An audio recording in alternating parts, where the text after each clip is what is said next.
estamos gravando. O começo foi utilitário. Eu sou muito branco, muito sujeito a raios ultravioletas e meio calvo, então eu precisava proteger a cabeça. Mas isso há muito tempo atrás. Depois comecei a usar também dentro, ficou uma espécie de marca da minha presença que eu gosto. Eu gosto do moleque em mim, que eu consegui preservar até hoje, apesar de tudo. E é a parte mais viva, mais alegre, mais irreverente, mais gozador, é o meu moleque. Acho que as pessoas percebem isso intuitivamente.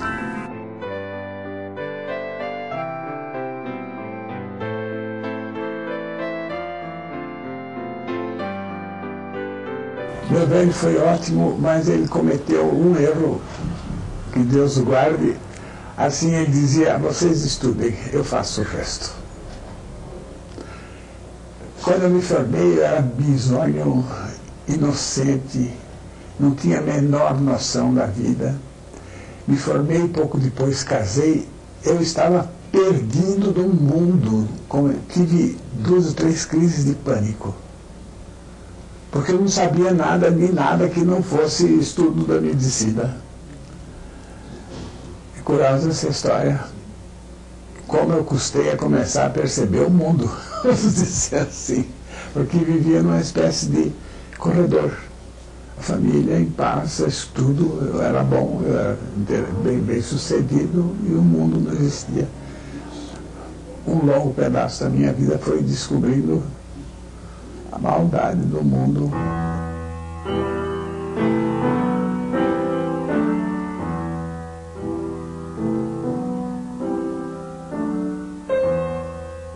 Freud eu li na adolescência, li só 2 livros deles. A Psicopatologia da Vida Cotidiana, que é quase engraçado.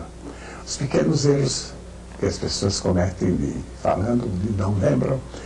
E o segundo, mais sério, a Interpretação dos Sonhos, mas eu era muito verde. Achei curioso, com essa cara que você está vendo, assim, esquisito.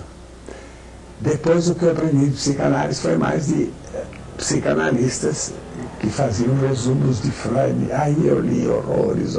Durante 10 anos eu quase que só lia gente assim, casos clínicos.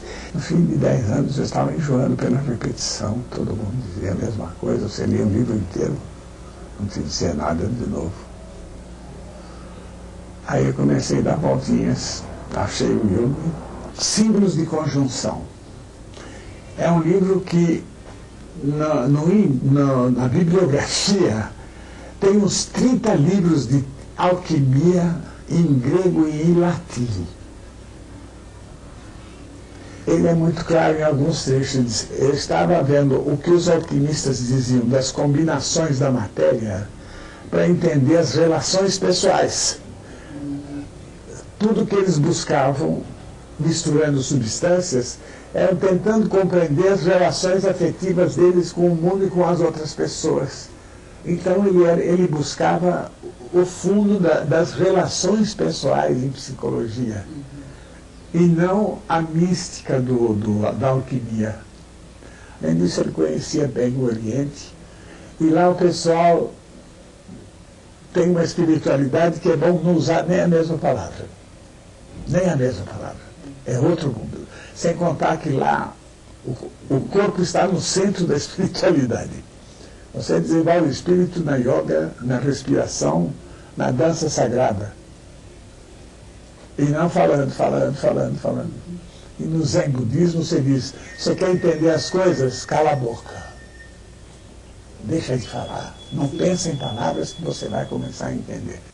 3 raízes. Eu me sentia já naquele tempo, talvez 4, 5 anos depois de formado, a psicologia não tinha corpo, a psicanálise não tinha corpo.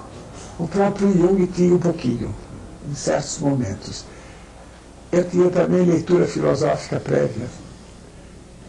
Ninguém fala que nós temos um corpo. É puro espírito, pura inteligência, pura verbalização. No entanto, eu sempre fui muito visual, e não muito sexual, mas muito erótico. muito encantamento com a mulher. Então eu queria ver mulher, entender mulher, e não aparecia naquele tempo toda a saia, chegava até a canela, até o pescoço. E os livros de medicina dos meus irmãos mostravam mais a nudez. Foi um dos fatores que me levou para lá, para a medicina.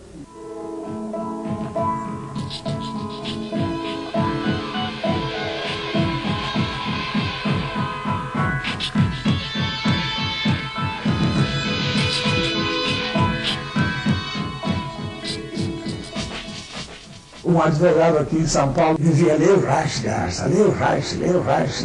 Me deu de presente o Reich. Eu dei uma olhada, dei duas olhadas e disse: esse aqui está falando do corpo. Graças a Deus. Aí entrei por ele, quase que decorei a Análise do Caráter, que é um livro difícil para burro, mas é lúcido nas descrições. A história era simples, o Freud não olhava para o paciente, diz: deita lá e fala. Negou a relação visual.